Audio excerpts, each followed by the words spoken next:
You're listening to the Southampton Delivery Podcast, a podcast dedicated to the Southampton Football Club and all of the SFC fans. If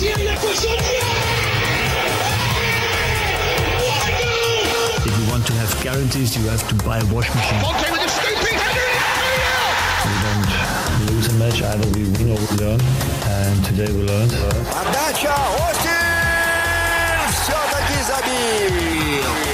It's infield to Mane, 25 yards out. Lovely ball for Bella. Onside, 1-0. Buffon shot. Oh my word. Unbelievable. We ran around the pitch like Bambi on ice. It was very, very embarrassing to watch. And now, your host, Matt Markstone. And if you didn't quite hear Matt Lettizier there, he said very, very embarrassing to watch. And many times on the show, I've referred back to Ralph Hasenhüttl's words in the intro, saying either we win or we learn. And today we learned.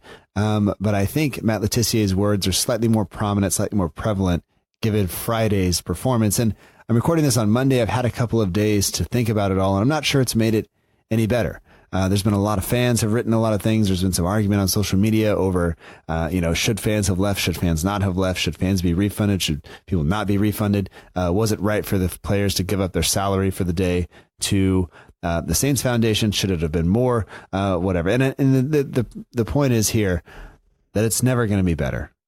Like nothing that the Saints can do with their money. No matter how many beers Ralph buys the fans, no matter how real Højbjerg's emotions are in the post-match press conference, none of that is going to work. And one thing that they did say is that they weren't going to say anything else. There was no gallery for this weekend's match. Haven't seen anything from training so far this week. And it's time for the players to either put up or shut up. And that is the truth. And by the way, if this is your first time listening to the show, welcome.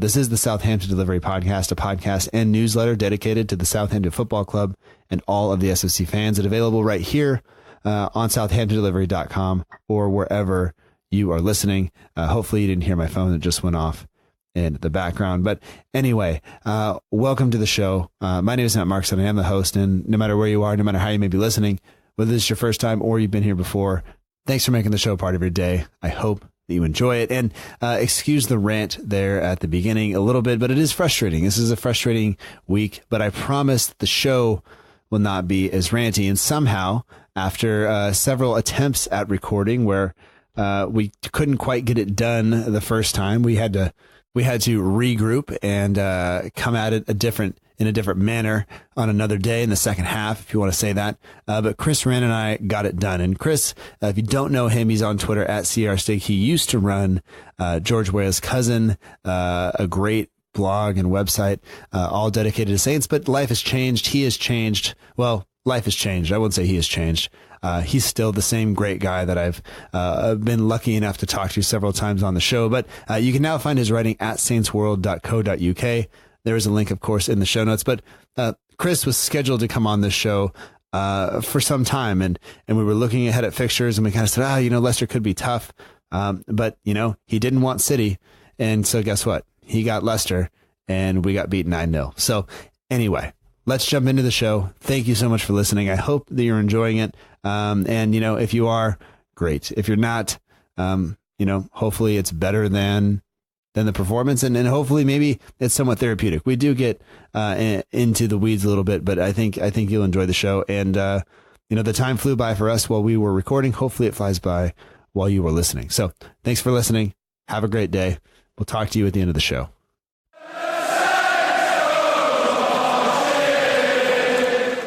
We'd like to welcome back to the Southampton Delivery Podcast, Chris Rann. You can find him on Twitter at CRStig, and you can get his writing sometimes at saintsworld.co.uk. That's not his own blog, but it's where he writes now.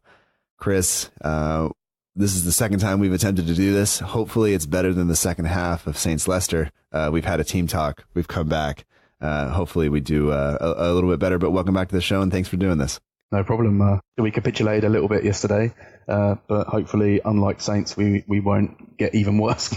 Yeah, I wonder how many halftime, formation and personnel changes they attempted before they just said, you know what, this isn't going to go. Just give up and just go lay down. And hopefully because we tried 4 or 5 different things yesterday, just couldn't make it work. So hopefully we're a little better. But yeah, man, it's nice to talk to you. It's been a little while. Yeah, good to talk to you, mate. Obviously, this is probably the worst circumstances we could do it in, but someone's got to do it. Yeah. And well, I'm happy to be talking to you in this situation, because some people, I mean, this is nothing against anybody else, but sometimes, you get certain people on and they're just so, I mean, this is a deflating result. And this is one of those things where, like, if you had the wrong guest on, like, people would just go, this is sad. Like, everybody just, I don't want people to cry while they're listening, because I think we cried enough when we watched the game. But knowing that we have Man City next week twice, I mean, that could be super, super great. So we'll have to see, but, yeah, not the nicest of matches to talk about. I guess for people who don't know, you at all, which is hard to believe there's anybody out there that's like that. But, I mean, you don't live in the UK anymore. You live, outside the country. So you guys had to watch the game quite late on Friday. Yeah. Yeah, so I'm based in Dubai, and we've got a group here called Dubai Saints, which is just a little group of expats who live here, all Saints fans, various ages and types of people, but we all get together for the games. Usually that's on a Saturday afternoon, but obviously this time it was a Friday, so the bar we go to watch the games in on a Saturday afternoon usually isn't particularly busy, but on a Friday night, that's sort of the big night out in Dubai. So kickoff wasn't till 11, so by the time we arrived, we were surrounded by well-oiled young people enjoying themselves but behaving questionably. So it was probably the most surreal way to watch your team get absolutely ripped to pieces, surrounded by people having a really good time. We must have looked like sort of Depression Anonymous at a table in the middle, just sort of staring open-mouthed at the TV screen while all these guys in Hawaiian shirts were dancing and pouring beer over each other. Yeah, the Francis Benali stand, the Fran Benali stand, not necessarily the happiest place to be at that time. And you speak of young people, well-oiled and enjoying themselves but behaving unquestionably. That I think that sums up the two teams pretty well.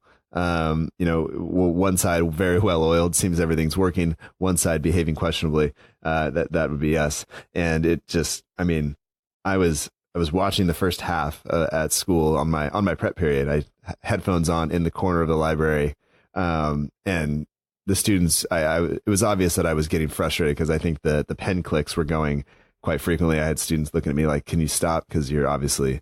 You're annoying us. We're trying to study. I'm like, you're not trying to study. Like you're on Snapchat, so shut up. But it just got worse and worse. And then the bell rang to go to lunch. And I just said, you know what? Like I gotta go back to my room, got back to my room. And that was surprisingly, I got back to my room about 40 minutes in. So I didn't miss any goals, which was the only gap in the game that I could have done that. So from the 25th minute to the 40th minute is what it took me to get back to my room. And I didn't miss anything. And then as soon as I turned it on and put it on, the kids are looking up at the screen. They're like, well, it's only 3-0, man. And I was like, we're down to 10 men. And then as goals 4 and 5 went in, they all just kind of said, well, you can switch teams. Like just switch teams. Like we won't tell anybody. I was like, I can't do that. Like I've chosen my path here. We are on this path for better or worse. And then I told you about the other student, which I won't mention. I had during later, who just was laughing at me as goals, 7, 8, and 9 were pouring in, and he's just berating me in front of everybody. So that's how my day went. So I hope that as the night went on, that nobody was too rude to you guys in the stand there. No, we were pretty lucky actually. Usually when we watch a game on a Friday night, there's people make the odd comment, but I think people just actually felt sorry for us. I'm glad I'm not a teacher though, because I'd have been dishing detentions out all over the place the next day, I think. Yeah, I was not super, super nice. My patience was wearing thin by the end of it. I was going to say though, but people are out on a Friday. That's the big night because Sunday is a work day in Dubai, right? So Friday, Saturday, are those the days off for people? Correct. Yeah. Yeah. That always, I have a note actually where I list people who are coming on the show, and that's what I have next to your name is Sundays are not off for you. So I have to make sure I keep that in mind. So I remember. So yeah, I mean, it's a nightmare when we have a game on a Sunday, because if it's an early kickoff, that means we have to try and get out of work before 4:00 to be in the bar, which we do achieve most times, but it's a bit of subterfuge on our part. Yeah. Well, I mean, the Friday games we haven't had much luck. We should not have Friday games. I think that's what it comes down to. The last couple of Friday night games we've had at home have not gone our way. So if we could stop, that'd be great. At the risk of coming across as a grumbling old man, all Premier League games should be kick off at Saturday at 3:00. Yeah, I'd be okay with that. The 7 a.m. is not bad for me because that's what time 3 p.m. is. So I can deal with that. It's not acceptable to have a beer though, really. No. I think the last time I, even on vacation, I can't do it because it's like, well, what if we're gonna do something? I don't want to be too intoxicated. But I think the last time I drank during a game in the morning was against Chelsea in the semifinal, the FA Cup semifinal. I think once they got up 3-0, I opened it up. It was fine. The only places acceptable to drink at 7 a.m. is airports. That's true. But before any flight, I think it's acceptable to drink. And in the United States, as long as it's before, in California, as long as it's after 6 a.m., you can drink. So bars will open and are happy to serve you their inflated prices. I think we'd have been better off starting drinking at 6 a.m. on Friday, I think. Yeah, at least you didn't make some deal where you had to go a beer or a drink for every goal Leicester score or anybody scores, because usually you don't think, 4 beers a game, that's not too bad, or 3 beers a game, that's not too bad. But 9 beers in 90 minutes, that would not have been great. I don't care what you're drinking. True. Anyway, well, I know you've had an addition to the family, I think, since last time we talked. Yep. Is that a Saints supporting member of the family now, or you have to wrestle it away from some Eastern European football club? No, I've already ruined her life. She's already got a Southampton baby grow, so she's in it. She's in it now. That's it. It's stuck. Oh, it could be worse, right? Could be the other side of the Isle of Wight. So I'm happy with True. that. Happy with that. Well, let's discuss the game a little bit because I think we have to. I mean, were you at all? I think there was some worry on my part going into the game that Leicester could take us apart. They were kind of. Their XG wasn't great, but they were pretty efficient. They were playing pretty well. They've progressed from just long ball over the top to Vardy. They've done well in the absence of Mahrez, although Ayoze Perez hadn't scored yet in the Premier League, and here he goes with 3 goals against us. But there was a little bit of worry, I think, of guys like Vardy running at Vestergaard and things like that. That worries me. But I mean, were you ever really worried about we were going to get battered like this? I mean, no, definitely not as bad as that. I mean, I actually, stupidly, it turns out, was reasonably confident. Actually, I just had a feeling. I thought we played reasonably well against Wolves. Same team at home. I thought the bare minimum actually we'd come out with would be a point, and if worst case a close defeat. But just from the opening whistle, the first whistle, it was just relentless, and the point I guess I want to make straight away is because it's sort of the first incident that happened is the Bertrand red card is okay as a problem when you've just gone 1-0 down. But my major concern is even if he'd not been sent off, I'm not sure it would have been that much better. I still feel like we would have been beaten, maybe not as many, but I still think it would have been 4 or 5. They were relentless. They were just so much better than us. And from the opening second of the game, what we watched in our team, in our colours, was just an utterly gutless performance. There was no desire, there was no commitment. They just looked like they didn't want to be there, and that major alarm bells. We lost 9-0. We'll get over that in time. It's horrible. It's not a great place to be, but next week that's gone. But the bigger concern is what the knock-on effect is and what the issue is going on behind the scenes, because I don't care who you are or what level you play at. If you go down to 10 men and you're 1-0 down, you can still muster a performance to not get beat 9-0. All right, you might get beat 3-0, you might get beat 4-0, but 9-0, man, that's just like beyond unacceptable. I'd be all for all 11 of the players that started not playing for another 3 or 4 weeks now, just as a punishment, because that's just not acceptable. I don't know how I don't know how they walked off that pitch and could even look themselves in the mirror. Honestly, it was that like gutting a performance. It was just, I mean, it wasn't a performance. It was an abject display. All they managed to do was turn up. Barely. They were out there in shadows of themselves in a lot of parts.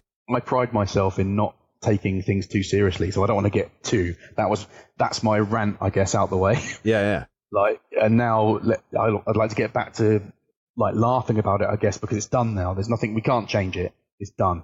We'll be the mocking boys of the Premier League for a few weeks, and then something else will happen and it'll be forgotten about. Yeah, for a year, right? And then for a year, and then all the reminder videos will be tweeted. Leicester are going to tweet it every year, of course, like we do with Sunderland. So Yep. I tweeted. Sunderland tweeted about the 8-0 loss, and I quoted it and said, they're but for the grace of God go I, because obviously we enjoyed our 8-0 thrashing of Sunderland, and I'm sure we gave them plenty of mockery, and now we know what it feels like. So a bit of karma maybe for us. Yeah, and it's one of those things where it doesn't happen very often, but it shouldn't happen. Like this, I mean, I remember there were a couple of own goals, at least one own goal in that 8-0. And Sunderland were terrible. Three of them? I think it was three. It was definitely two, if not three. I just remember because they had I think it was a center half who just managed to curl that ball to the top corner of his own net. Like that was great, fantastic.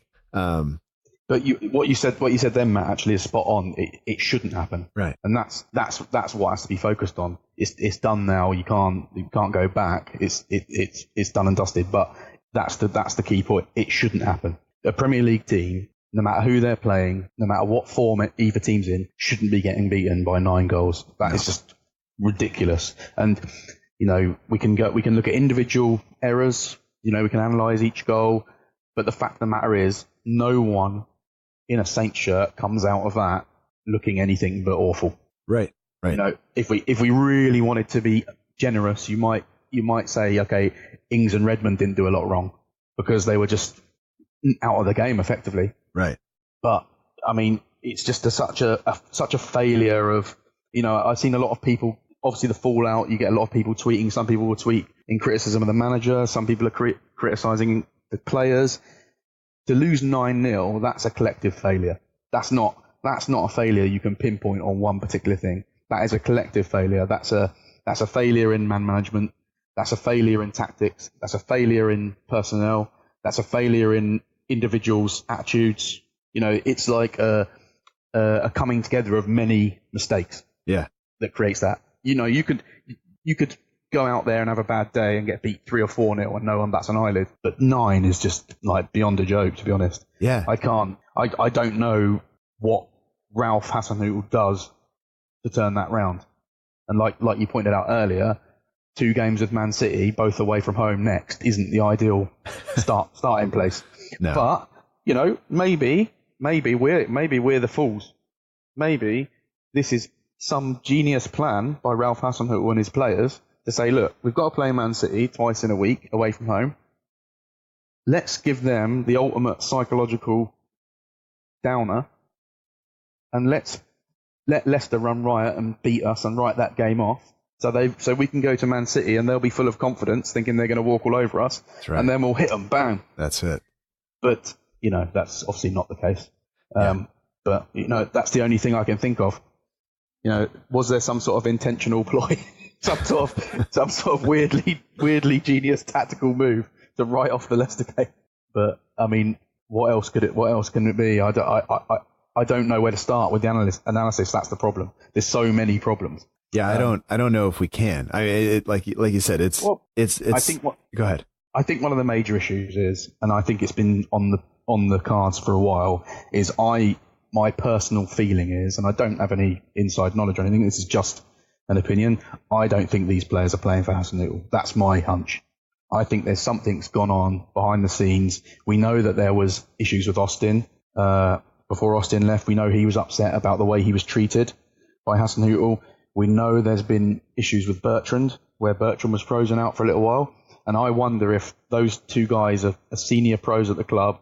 They've probably got a lot of friends in that dressing room. I wonder if those 2 incidents have caused a rift between team and manager, and that team simply wasn't playing for him on Friday night. They just weren't making the required effort because they don't really care if he gets the sack or not. But see, I mean, if that's the case, this isn't the first time they've done that to a manager, So I guess the history is there a little bit. You think about how things went with Claude, think about how things went with Hughes, and it all starts fine. But then, I mean, even Pellegrino had the same or similar issues, even though that was with Van Dijk and then a couple of other guys. But if this is a pattern here, then then that says there's something wrong with the club in general, not because the players are obviously picking up that this is okay and this is acceptable, and it's far from it. The problem is the players do have the power. It's not just our club. This happens that the players do have the power, because you can't, as a chairman, you can't say, well, I'll just get rid of all the players, because it just doesn't work like that. But what you can do as a quick fix is you can get rid of the manager.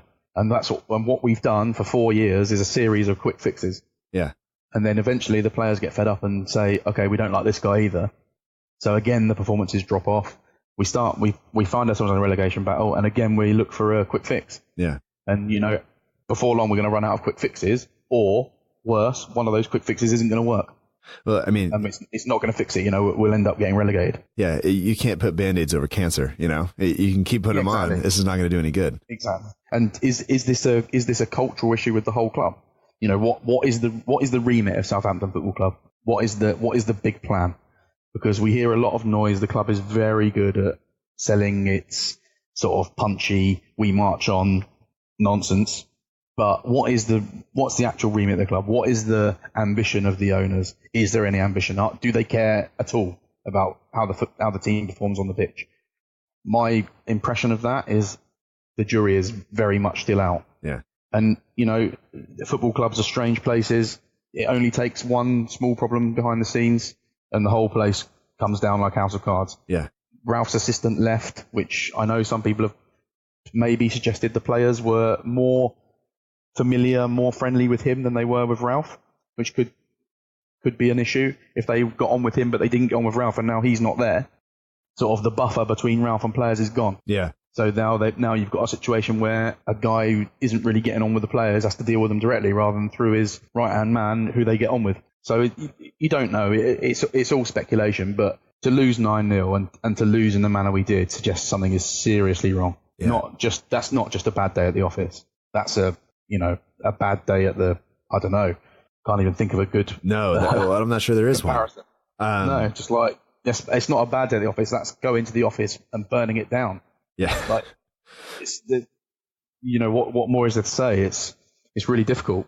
It's, even if you watch the opening couple of minutes before the Bertrand red card, before the goal, like the team is late to everything, and they are slow, and they are, unable to put passes together. And then as the game goes on, it just gets, the body language is awful. There's nobody there picking each other up or trying. Redmond running around a little bit, but you can see how frustrated he is by the 20th minute. By the 25th minute, he is furious.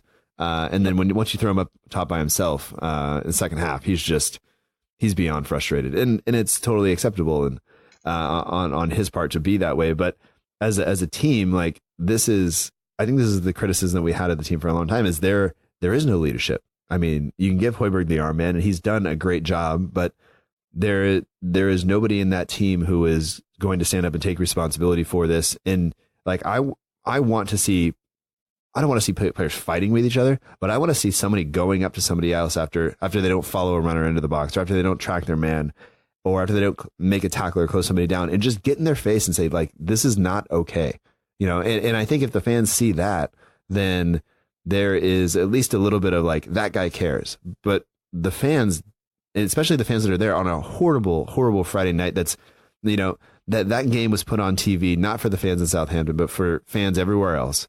And for the people to have to get down to St. Mary's on a Friday night, to sit through that weather, and watch the team do that. And for a lot of them to stay the entire time and sing the entire time, like, they deserve way better than what the team put out there this week. And the sad thing is, I think, it's almost been coming for a while. There's these, and I'm totally guilty of this too, is people pop up and say, like, there is no leadership. There is, the players aren't good enough. And I kind of want to defend the players and the team and the club all the time. I want to believe that there's something better there, but like, then you go give this sort of performance, and even guys that are trying to be as positive as I am, like, what am I supposed to say? Like, I can't defend you at all. Yeah. I mean, I think while we're focusing on the players themselves, can I just do something quickly? Yeah. Can I just run through the 11 players that started the game? Absolutely. And I just wanted to give you my take on each player, because I think there's an underlying quality issue in the squad as well, which obviously contributes to a poor performance. So we've got Angus Gunn in goal. Now, I don't know what the consensus generally on Angus Gunn is, but we've paid a lot of money for a young goalkeeper who clearly there is potential in, or otherwise, he wouldn't have been at Man City. He wouldn't have gone for that sort of money. But for me, the jury is very much still out on whether he should be our starting goalkeeper. Like it's been said a million times, but Alex McCarthy got dropped without really doing anything wrong. And perhaps, McCarthy should be getting more of a look in at the moment. Perhaps what we need in goal right now is someone with a bit more experience. Then we've got right back, we've got Valerie. Now, Valerie's a kid, so always give young players a little bit of leeway. Last season, under Hasenhüttl, he looked brilliant, but has he been as good this season? For me, not. He's looked a lot weaker this season than he did last. Then in the centre of defence, you've got Bednarek, who another young player who was outstanding last season. For me, I thought he was brilliant, but this season, the mistakes have started to creep in. There's a lot of his stats are particularly poor. Then he's paired with Vestergaard. I mean, I'm not sure I even want to start talking about Vestergaard because I honestly, I think he's got to be up there with the worst ever centre half to manage to play Premier League football. He's in the speed of the game now. For him to be playing in the Premier League, the speed that the game plays at now, and to be as slow as he is, just baffles me that we start him. It absolutely baffles me. And he's not good in the air. I can't find positives about the guy. I really can't. Yeah. He's so tall, you'd think that his exact remit would be to mop everything up in the air, but he's not that good in the air. And every time we play a team that have got fast players and they break, I just can't watch. I cannot watch him lumber about and get nowhere near it. I just think he's nowhere near good enough. Then alongside them, you've got Mayashida. I begrudge criticising Mayashida, but not because he doesn't deserve it, because everyone that played in that game was poor, but Mayashida's been a very good servant for the club. But in the harsh light of day, if we want to have any sort of success in the Premier League, should Mayashida be one of our starting centre-halves? And the honest answer to that is no. Yeah. He shouldn't be. So there's that. That's four of our back five, or back three, however you want to look at it. That's four of our back five that perhaps aren't good enough at the moment. And then you've got Bertrand on the left, who I still think Bertrand has got a lot to offer, but we know that there's been issues between him and Hasenhüttl. We know that's not even been hidden. So perhaps it's not Ryan Bertrand on full Ryan Bertrand. Perhaps we're only getting half Ryan Bertrand because he can't be bothered. He's not interested in playing for this manager. So I would argue that we've started with 5 defensive players that you could make an argument that none of them should be there. Jeez. So that's a poor start, and I've not finished yet. Now we move into, now we move into midfield. I know I'll get stick for this because I always get stick for it, but I'm not a fan of Romeo. I feel that within the Saints fan base, Romeo does every so often, don't get me wrong, have a very, very good game. Mm-hmm. But for me, that papers over the cracks of all the poor/average games he has. But for some reason, he always seems to be exempt from criticism with fans. I don't really get why that is. I don't get why one good game in 5 is acceptable. But for me, he's not good enough for the Premier League. I think he's reasonably good off the ball. I don't think he's anywhere near good enough on the ball. And we're playing him alongside Højbjerg, who's another one who was great last season, but isn't doing it this season. So I think one of our biggest issues, and not just in this Leicester debacle, but all season, has been this central midfield. And I think one of them has got to go. I think we need someone else. We need someone in that central midfield that is good on and off the ball. And I don't think we've got that. So, and then we come to Ward-Prowse, who, again, I stick up for him a lot, but I can see why people are getting on his back now. What's he bringing to the table? If you sit Ralph Hasenhüttl down now and say, tell us in 10 words why James Ward-Prowse starts every game, would he be able to do that? Because we don't have anyone else. I'm not sure. Yeah, I'm not sure. So that's 9 of our starting 11 that I think you can make an argument for aren't really good enough to be in the team. Redmond and Ings, I'm gonna leave alone because I think Nathan Redmond is now so far and away our best player. It's scary considering how much stick he used to get from our fans. And Ings is a good striker. I back Ings to get goals. He just needs to be in a better team than he's playing for at the moment.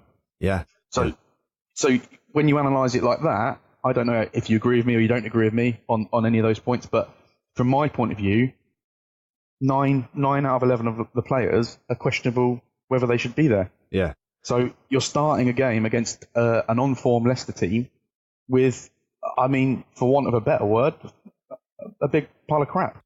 Yeah, right? yeah. And with a couple of cherries on the top. Sure, right? Sure. And it's still lipstick on a pig any way you want to put it. Like it's not good enough. I think the point I'm trying to make is I wouldn't expect that team to get beaten 9-0. I wouldn't even expect them to get beaten 4 or 5-0. But on an individual basis, I can see why we're not good enough as a team. There's a lack of quality there. And then you look at the bench and you think, okay, there's a lack of quality there as well. Like, what are we going to bring on to change? Who are we bringing on from that bench of McCarthy, Stevens, Danso, Armstrong, Boufal, Long, and Adams? Who from those are we bringing on to really change a game? The one you might say is Boufal, I guess, because he's a flair player. But obviously, when you're already 5-0 down, you're not going to bring Boufal on. No. So it's like, even the options, I mean, I think Ralph was actually trolling us when he brought Jack Stevens on. I genuinely think his brain snapped on the bench and he thought, well, we may as well try and break the record for how many we can concede now by bringing Stevens on. I mean, if Stevens is the answer, I mean, I had no idea what the question was in his head. We were laughing in the pub when he brought Stevens on. We were like, this can't be real. He's taking a bung or something. Maybe he's match fixing. Yeah, maybe he took the over. Jack Stevens. I got nothing against Jack Stevens personally, but he shouldn't be anywhere near our bench, let alone coming on in the game. I'm bizarre. I mean, I don't know what else to say to you, Matt. I think we're in a situation now where we've got a very poor team in reality, and perhaps a very poor team that isn't bothered about performing for the manager, which is a pretty ropey situation to get yourself in. Yeah, and I guess like the next question is what do we do going forward? Like what? I mean, can you realistically? I mean, how many? I see this. How many of these players that started this game will be in the lineup on Tuesday? Well, presumably a lot of them, because where else do you go to? Right. Who do you go to? We're going to. I know. I've seen a couple of people say, "Oh, drop all these. Let's put the kids out. At least the kids will try." But you really want to give the kids a demoralising battering at Man City? Yeah, is that the welcome to first team football you want? As much as it makes me a glutton for punishment, part of me thinks play the exact same 11 on Tuesday night at Etihad and tell them this: you're now playing for your personal pride to show that you're not a waste of space, that you're not going to get spanked every week. Make them go and take their medicine. And if they get spanked again because it's Man City, then so be it. Like I don't know what else can be done. We haven't got a good enough squad to make wholesale changes. Well, I mean, like centre half, for example, who are we going to bring in? Stevens against Aguero? Jesus, I don't know. It doesn't bear thinking about really. I think our one hope for Tuesday is that Man City won't play a particularly strong team anyway, because it's the League Cup and they're not bothered. Right. So it may be we get an easy ride from them because they're not bothered anyway. But I'm sure they'll pick a team that's more than capable of beating ours. Yeah. Well, I mean, just thinking about they rested some guys yesterday, and you imagine they'd play midweek. So we'll see. And then you'd also imagine they'd play Saturday too, which I don't even know what do you do? Like maybe this is where you go to Man City on Tuesday and you don't come home the rest of the week. You just you find somewhere to train and you disappear and you just get into the guys a little bit and hopefully they kind of have to come together and change something, because I mean, it's hard to change not being good enough in the course of that. I mean, they're not going to get 10 times better in the course of a week, but there's something, if individually you're not good enough, you have to work together as a team. You have to be kind of there for everybody, and one little crack in the team, people will find it. People will exploit it. It didn't take long, they were, and this isn't the first time we've seen teams go down the left-hand side, especially if Bertrand pushes forward at all and try to get in behind Vestergaard, because that's the weak spot. That's the place where you can do that. And I'm not going to go into tactical stuff because it's just not. I don't think it's worth it at this point. Like it was so bad that the tactics are out the window. But it's the team is weak. The team needs changes, but I guess part of my reluctance to go that route with a lot of things is, well, like, how do you do that? Like we're years in to putting this out there. This is not Ralph. This is the club making mistakes over several transfer windows and several seasons and several backroom changes and everything else. And now it's going to take several seasons to kind of get out of this, especially with the lack of investment from the owner. Because if the owner comes in and says, look, sell all these players, I don't care if we take a loss, I don't care if this is a horrible year for us financially, we have to make a change, but that's not what's going to happen. These guys are going to be around, I would imagine, unless they demand to leave. And if that happens, who's going to leave? Bertrand? Like we kind of already said he's one of the better ones. And if I'm Redmond looking at my career like tick down and go like, am I going to run around up here down to 10 men by myself trying to score 6 or 7 goals a season because I can't get any service? Like, probably not. I'm probably going to go somewhere where they're going to put me in a team where I can run and have some attacking options alongside me and really enjoy my career, because I've gotten myself in a really good shape and I've put up with a lot of crap from this team and from the fans and everything else. And now I'm going to go do it somewhere else. So like, if we start talking about selling players, like somebody has to want to buy them. And we've run into that. I mean, look how many players we have on loan. It all kind of, to me, maybe they should have just burnt it down. Maybe they should just burn the office down and start over, Yeah. I think it's almost the only thing you can do. I mean, I don't think we're in a situation where the owners are going to say, okay, Ralph, spend a load of money in January. No. So I just don't think that's their outlook. That's their remit. We know there's been a talk of a 15 million limit on player spends, which I'm sorry, but in today's Premier League, that's nothing. What do you get for 15 million? You either uncover a gem like a Mane or a Van Dijk, or you uncover a load of dross like Hook or El Yunusi, or when you're paying 15 million, it's a gamble every single time. Yeah. And we went for a very long period where every single one of those gambles paid off. Yep. Unfortunately, we've come full circle now, and every single one of the gambles seems to not pay off, right, and seems to become another expensive flop. Just out on loan, getting paid a fortune, still by us, no doubt, because the clubs they go on loan to can't afford these wages. Right. So we're paying them. It's a nonsense situation, but you're spot on. It's not Ralph's doing. He can't be laid to blame there. This is a build up, a collection of dross. Les Reed's gone. For a long time, everyone said Les Reed was a problem. Les Reed's gone. Now people said Ross Wilson's the problem. Ross Wilson's gone. So the next step the club needs to be doing pretty fast is bringing in a new director of football. That's the next step. Mm-hmm. And the guy they should be going to get is the guy who was at Saints before, Paul Mitchell, and has also worked with Ralph in Germany. They've worked together. He was the head scout or whatever he was at Saints when we were signing gem after gem after gem. He's worked with Ralph, and apparently they have a good relationship. Go and throw money at that guy and say, we want you as our next director of football. Yeah. I think it's the logical move. He's English, so he might be happy to come back to England rather than be in Germany or wherever he is now. Yeah. It's the logical move for me. He knows the club. He's done a good job at the club before, and he has a relationship with Ralph. Bring him in, give him some money to spend, or at least try and offload some of the dross to bring him some money to spend, and let them rebuild together. I don't think sacking Ralph is the right option at the moment, but after losing, we've just lost 9-0, and if he hasn't got control of the dressing room, I mean, there might not be any other option. If it doesn't get any better, right?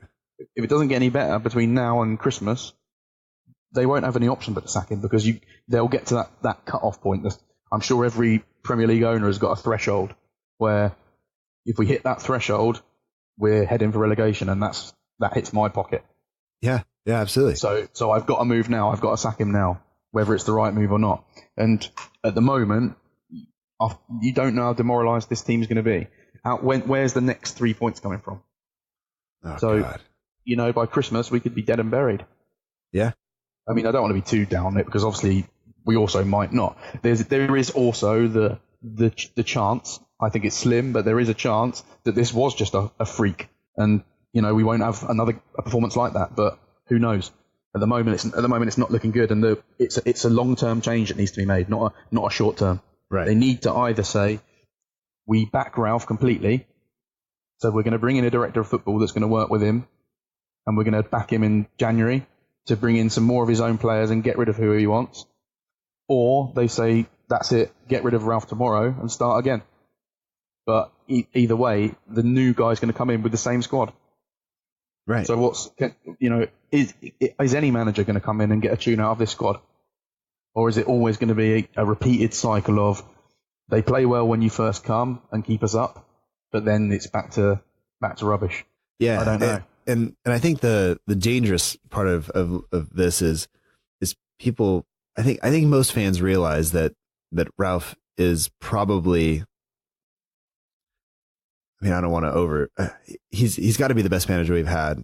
Actually, this is not overstating it. He's the best manager we've had since Koeman, without a doubt. I feel confident saying that he's the best manager we've had, and he's probably, and this is where I may get in trouble, he's probably too good of a manager to have at our club. Like and you can criticize me for saying that if you want, but I think that to have him at the club he's there. But if you look around at the players that he's had, like you said, like this is not the squad that he needs. He had players at previous clubs who he was able to work with. And this is, I was kind of looking up some stuff on Mario Lemina earlier. And, if you put him in our midfield, you put him next to Højbjerg, you put him even next to Romeu, that's a guy who is a true box-to-box midfielder who can make things tick. And I hate the guy. I think he's an absolute just moron in terms of how he acts. But that's a player that we could potentially do something with. And there was rumor earlier that he may come back from Turkey because of the you can't have too many foreign players on the squad, I guess. But I mean, I'm trying to find some sort of something to grasp onto that says like, hey, we have some hope here, But because I don't think we have. Ralph's not going to stay around. Disciplinarian. I think that's his. Yeah. Sorry. No, you're fine. I think Hasenhüttl was a disciplinarian. Yeah. And I think that's why someone like Lemina doesn't work. Because, we all know Lemina's, agree with you, he's a great talent, but we also all know that he's a bit of a clown off the pitch. And I don't think a player like that and Ralph are ever going to be best friends. No. Because Ralph's looking for this committed professional. I think Ralph maybe he's taken a gamble. He's come into this squad, as you said, that's already in MLS. He's taken over a squad that's already struggling. And if he's come in with his disciplinarian, hard work ethos, some players aren't going to like that. And, that man management is a big thing for me. And I think maybe Ralph's mistake might be misjudging how you treat one player compared to another. So, Jan Valery, for instance, might need an arm around the shoulder when things aren't going his way. Whereas Højbjerg might need shouting at and disciplining and insulting. Everyone's different.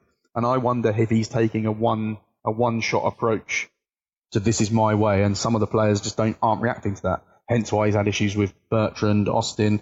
I mean, we all know Charlie Austin's a bit of a prat, but I do think Ralph Hasenhüttl made a big mistake with the way he treated him.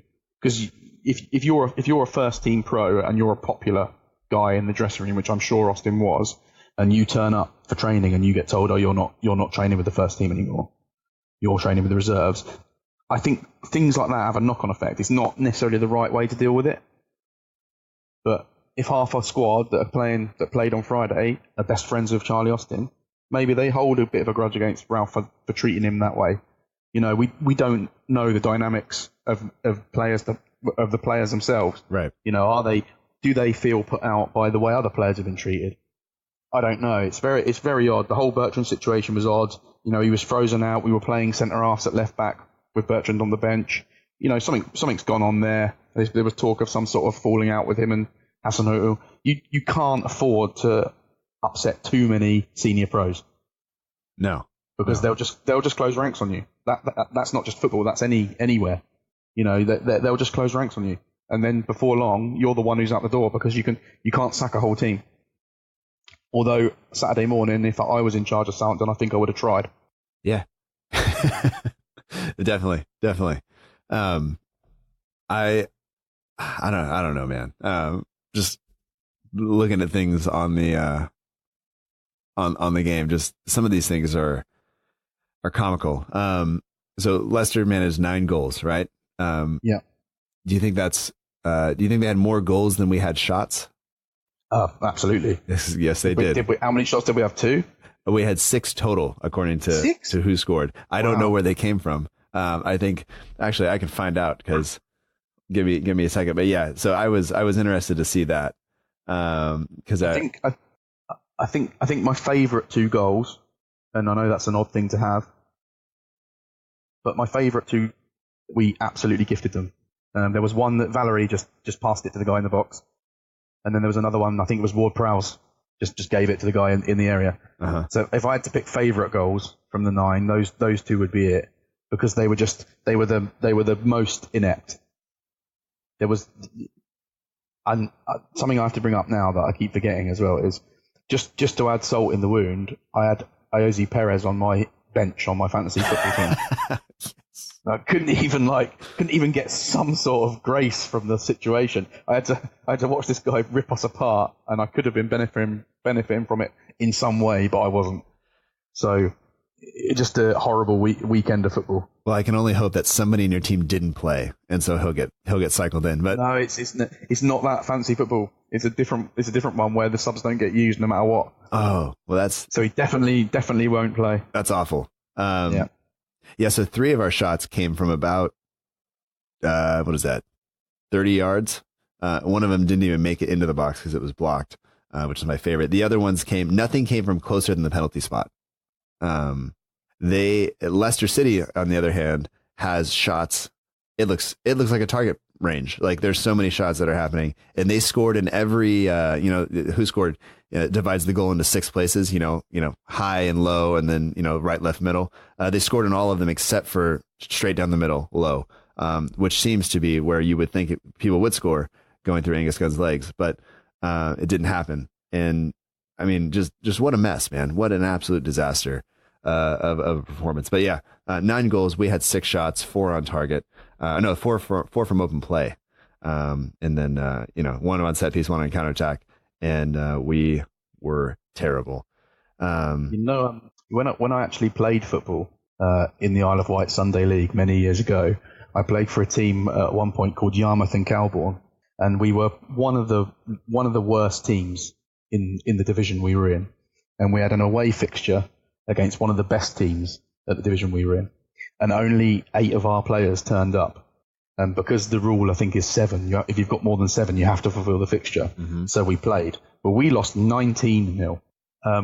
And the opposition, I'm not. This is not a word of a lie. The opposition players were running at our defence in groups of 2 or 3, arguing with each other about who was going to score next. And it was almost like that with Leicester. It's like if you were playing in that Leicester team, you wouldn't have wanted to pass, would you? Like just a free for all, just have absolute free for all. Yeah, I mean, this Saints team is always now going to be the Yarmouth and Calbourne of their time. Like, I mean, we had an excuse when you had 8 players. Yeah, and it's Sunday League. Like it's not. Yeah. You're not being paid. You're paying for this. You're not. You're not being paid for this. Yeah, like I mean, that's just awful. Just awful. What position did you play? I think in that game I was playing left back. Well, there might be an opening for the next 3 games if you're interested. One thing that I remember from that game really vividly was I think we were 8-0 down going into half time, and when either I or the guy playing right back got the ball, it was still the first half. We were playing it into the corners to waste time. Nice. Because it was just relentless, and this opposition would be the classic muscly bully guys who, even though they were already destroying us, just wanted to pound us as much as they could, and were getting angry with us because we were trying to waste time. I mean, they have to understand. We would be the weedy guys with glasses and getting picked on. That's exactly what it was like. Yeah, you didn't get to any classes because you just kept getting shoved in a locker every time you got out. Yeah, we were bullied by the bigger boys. Locker, swirly, on repeat for 90 minutes. It's just the way it goes. I mean, that's how the Saints players should be feeling. They should have been sat in that dressing room going, "We've just gone onto a pitch with players in the same league as us, and they've just bullied us. They've absolutely bullied us. Like what kind of men are you? Like, how have you allowed that to happen? I can't get my head around the mentality of just allowing that to happen. Of not, I would have felt better if 2 or 3 more of our players had got sent off. just because they just lost it completely and just threw themselves into tackles to try and do something. I'd have respected anyone who'd got sent off in that second half. They'd have had my full respect for at least trying. Yeah. But there wasn't even that. They couldn't even be bothered to get booked. They're just like, he's gone past me again. I'll sort of aimlessly stick my leg out and hope that something happens. Just rubbish. Every time we got the ball, we just wasted it, did nothing with it. Just dross. Every single man dross. Like I said, I give Ings and Redmond a little bit of leeway because I think they're head and shoulders above anyone else in the team, and they're probably as frustrated as we are having to play with them. Just nonsense, absolute nonsense. It would be sad for some of those players. It would be sad to see some of them go, but like apart from Redmond and Ings, if any of them were binned out tomorrow, I really couldn't care less. Yeah, I just wouldn't be bothered at all. Like it's done. You know, some of them are done. I part of me thinks Ralph's only approach to this, to try and remedy this, should be to get the whole squad on the training pitch, get them round, and just make an example of one player. Yannick Vestergaard. Well, you can't make him run laps because it'll take too long. Just say, Yannick, sorry mate, you'll never play for me again. Get your bag and F off.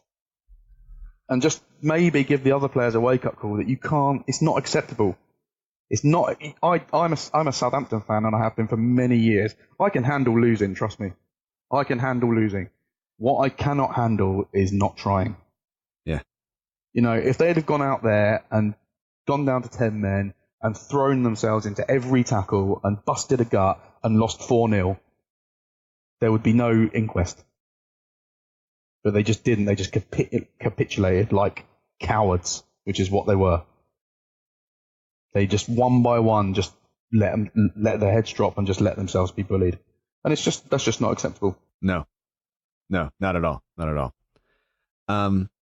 Well, Chris, if you were my therapist, who you would charge you $165 for the 50-minute session we've just had, sitting here talking about this, and the people that are listening to this maybe would do the same. But this is free, and so hopefully it's still helping people. The only people who don't get this for free are the people who are the patrons of the show, and they get priority for having their questions answered. And one of those questions, we won't go through all of them because there are quite a bit, and they're all pretty angry. Angry at me? No, not angry at you. Not angry at you.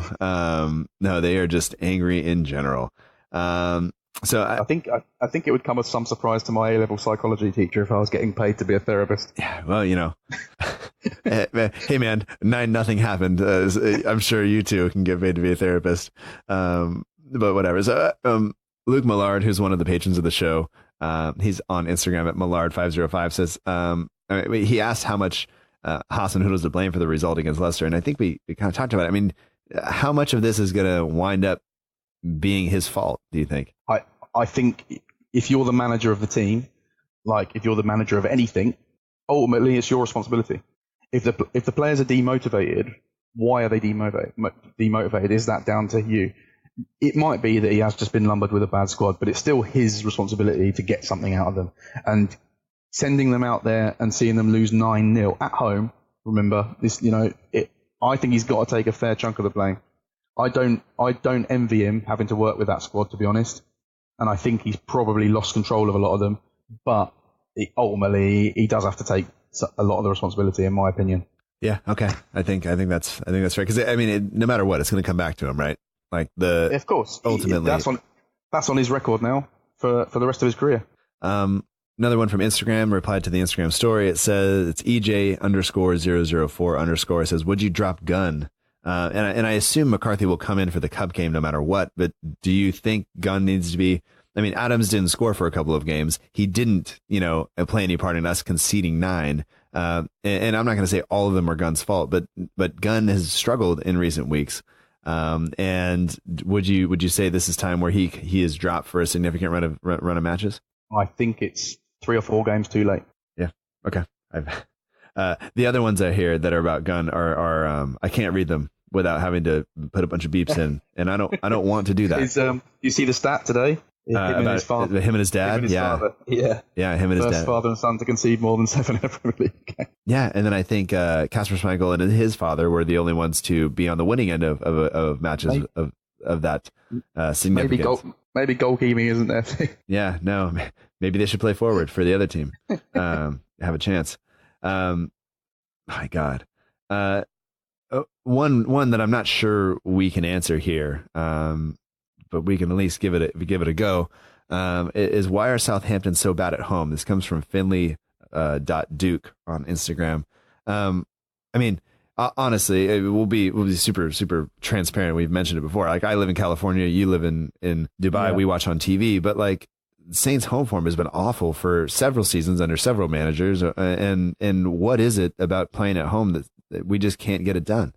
I think, I don't know, I never like to blame supporters or the atmosphere created by supporters, but, and there is a but to that, I think the club has been in a malaise now for 3-4 years, right, where things have not got better, they've just got steadily worse. And I think that affects the fans and the way the fans react to the team and the way they support the team as well. There's a very different atmosphere between the home supporters and the guys who go to away games. Usually the guys who go to away games are much more vocal, much more supportive, because it's when you're in someone else's backyard, you feel much more togetherness. It's like a tribal instinct. We're all Southampton, so you feel more with your team and you seem to back them more, make a lot more noise. I think the atmosphere at St Mary's has been dreadful for a long time. And I think that part of that is the malaise of the team, and then part of it is, I don't know, there's a lot more. Don't know really. It's hard to explain. Like, I'm like you. It's not like I go every week, so I don't want to throw criticism where it isn't warranted. Yeah. But there's definitely not the atmosphere that there used to be from when I have been to games. So I think that has dropped. I think, but why? I mean, it's always a weird one. Why are we so poor at home, which it seems like we are?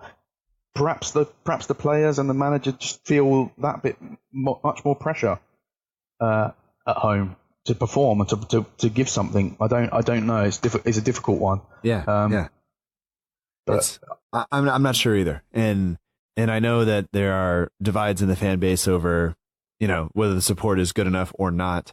And the football has changed a little bit in terms of it's not all either middle-aged men that are going to games now. It's not. There are a lot of young kids that come through, and they're not all 19, 20, out, drinking in the bar before and making a lot of noise. Like, there are people who just want to come and watch a game of football, and I think there's a place for that. That's fine. What was interesting, Matt, actually, was that there was a lot of praise for the atmosphere on Friday night. Right, absolutely. And the fact that the supporters were staying with the team even 7, 8, 9-0 down. So maybe let's pull a positive out of this terrible low. Mm-hmm. Maybe we needed that. Maybe we needed to hit rock bottom to get the support to go, right, these guys need a lift from us now. Yeah. Maybe we needed it. Maybe this has been a long time coming, and this will be the kick up the arse that we've needed for a long time. That's all we can hope for, I guess. That's the best we can hope for to come out of it.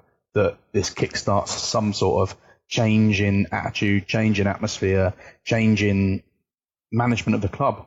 But I don't know. I can't pinpoint why we're so bad at home. Sure. I don't think we're that much better away, actually. I just think it's maybe even coincidence that we've had some reasonably fortunate away wins this year. Like, we've beaten Brighton and Sheffield United away, and both those teams have had goals disallowed by VAR. So perhaps we've just had a little bit more fortune on the road. Yeah, I think it's totally a possibility there. I mean, we have a lot of questions, but we definitely don't have time to address them all. So we'll go with some quick fire things here. So Fred Lazaro, 2011, another one of the patrons of the show, asks on Twitter, if Leicester City are doing this, how many will Man City get? Oh, I don't know. If I asked you to combine number of goals Man City will score over the next two fixtures, Aguero, Sterling, Silva against Vestergaard. Yoshida. 17. Let's go with 17. Oh, God. I don't know. I mean, you dread to think, I guess, but all my focus is on the one thing that's going to get me to actually go and watch these games is that it can't possibly be as bad. No, it can't. Even if the scores is bad, it can't be as bad, right? Like if we go to the Etihad and get beat 3-0, 4-0, that's still a massive improvement. which sounds ridiculous, but it is. There's no way. I cannot believe that a professional club with professional players and professional coaches would allow that situation to happen again, even against Man City. I cannot believe it. And if it does, then I'll literally sack a lot of them. Yeah. So over the next two legs, goal differential, you think it's going to be? Think Man City will be have at least 8.5 more goals than us? You think it'll be more or less? No, I think it'll be less. I think the cup game is a guess because you don't know what team they're going to play. Sure. Pep likes to mix things up for the cup games because obviously he gets a chance to rest his superstars. So it may be that we go there on Tuesday. I'm going to be ultra positive now. Maybe we go there on Tuesday. We mix things up a bit because, a lot of players deserve to be left out. They also mix things up a bit, put a few more less experienced players in. And maybe, we come away, we might not win, but we might not get destroyed. We might lose 2-1. We might get a draw.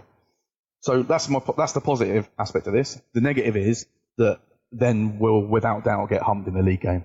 Yeah. I've no doubt in my mind that we'll get thumped in the league game.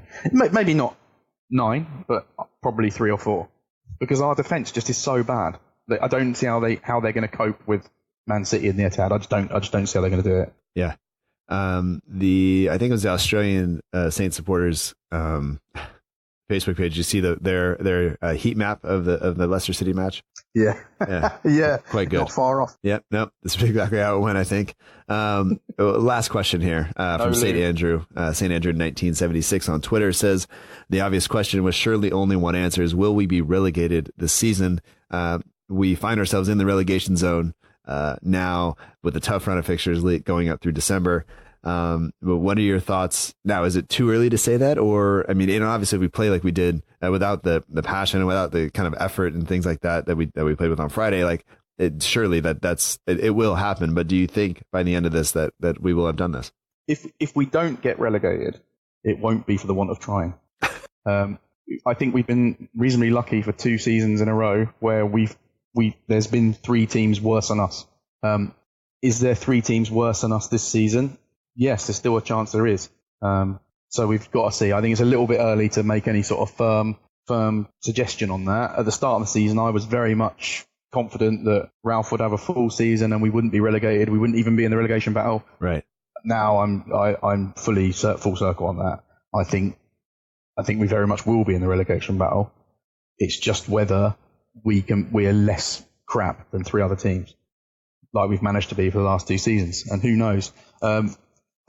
I still, if you made me put £100 on it right now, I would still say no, we're not going to be relegated. Okay. But I'd be doing it with a lot more tentatively than I would have been a couple of weeks ago. Yeah. You start thinking about other things I would rather put money on, and there's a lot of them right now. So that is not great. All the stats are so terrible. I'm glancing at them on my screen as you're talking, and I have to get them off. So I don't know. Chris, this has been fun. And when we set this up, I was very much looking forward to talking to you. I was very much not thinking it was going to be like this. And I'm sorry it has been, but that's okay. Thanks for Someone's coming on. Someone's got to do it. Yeah, it's good fun. We can find fun in everything at the end of the day. Yeah.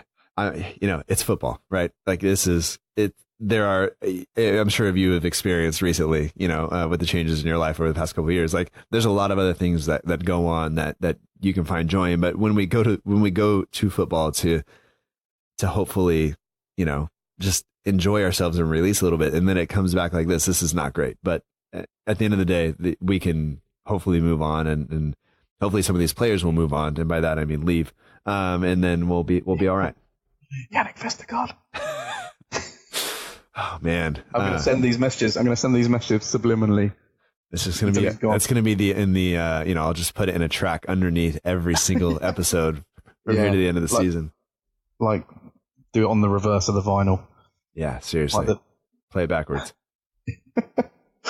I don't know. I mean, what do they see that we aren't? That's the bit that always baffles me when someone that hapless is playing. Like, what are the coaching staff seeing on the training ground and thinking, yeah, he's definitely in the team. That's what I can't get my head around. Is he left-footed? Is that the only thing? Is he either-footed? Does he have a foot? I'm not sure. He's left-headed, I think. You know what? I don't care. I'm not looking it up. I don't care. Yeah, spell it wrong. It doesn't matter. Yeah, he's coming to a loan spell with FC Bruges too. Yeah. So what second division European country will he wind up in? That's the real question. And he will somehow wind up playing Europa League football for whatever team he's there with. Of course. Yeah.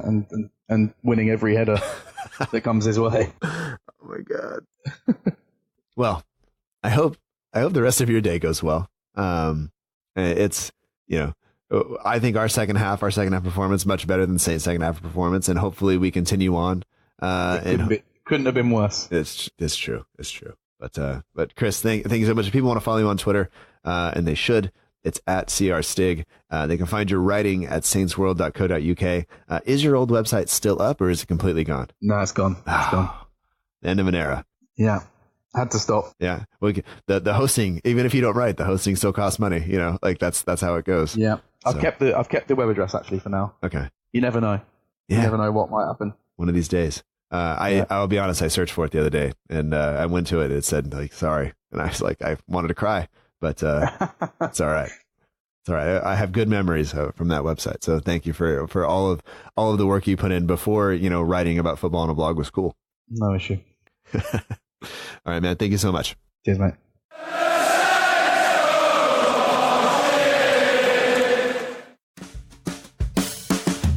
And that does it for this episode of the Southampton Delivery Podcast. Thank you so much for joining us. I hope you've enjoyed it.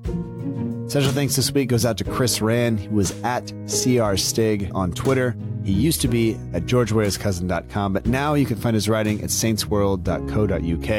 And this is potentially the worst day to have to come on, or worst match to have to come on and talk about in all 146 episodes of this show.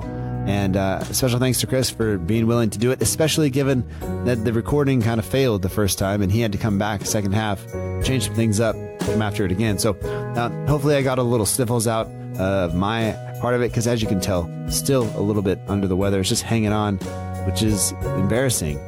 And it sucks. Almost as bad as a 9-0 defeat at home. If you want to get in touch with the partners of the show, you can do that. They are at Southampton Page on Twitter, Instagram, and Facebook. There are links in the show notes so you can get in touch with them. The logo for the show is done by Matt Beeling of the We Are Southampton page on Instagram. He does good edits. I do not. All music for the show comes courtesy of the Free Music Archive at freemusicarchive.org. The intro song is Epic Song by Boxcat Games, and the end of show credits that you're listening to now is Aim is True by Poddington Bear. Special thanks to everybody who sent in questions for the show. Really do appreciate it. Sorry we didn't get to them all. Some of them that we got to were patrons of the show who have joined at patreon.com/SFC Delivery. And there they get access to a private chat. They also get priority for having their questions answered on the show. And some of them will be getting a special podcast episode later this week. If that sounds good to you, head on over there. Take care of that. Once again, there's a link in the show notes. And if you're just enjoying the show and you've been around for a while, kindly consider leaving a review on iTunes or wherever you listen. It really does help spread the show to new people. Anyway, we can only hope for better things in the near future. We will be back next week after the City match to talk about both City matches and hopefully our progression in the Carabao Cup. But at this point, it's really hard to make positive statements with any sort of belief. So anyway, we will be back next week. Thank you for listening. Hopefully you will be back then. Hopefully you've enjoyed it. If you listen to now, I assume that you are and do. Anyway, until next time, remember that together we march on.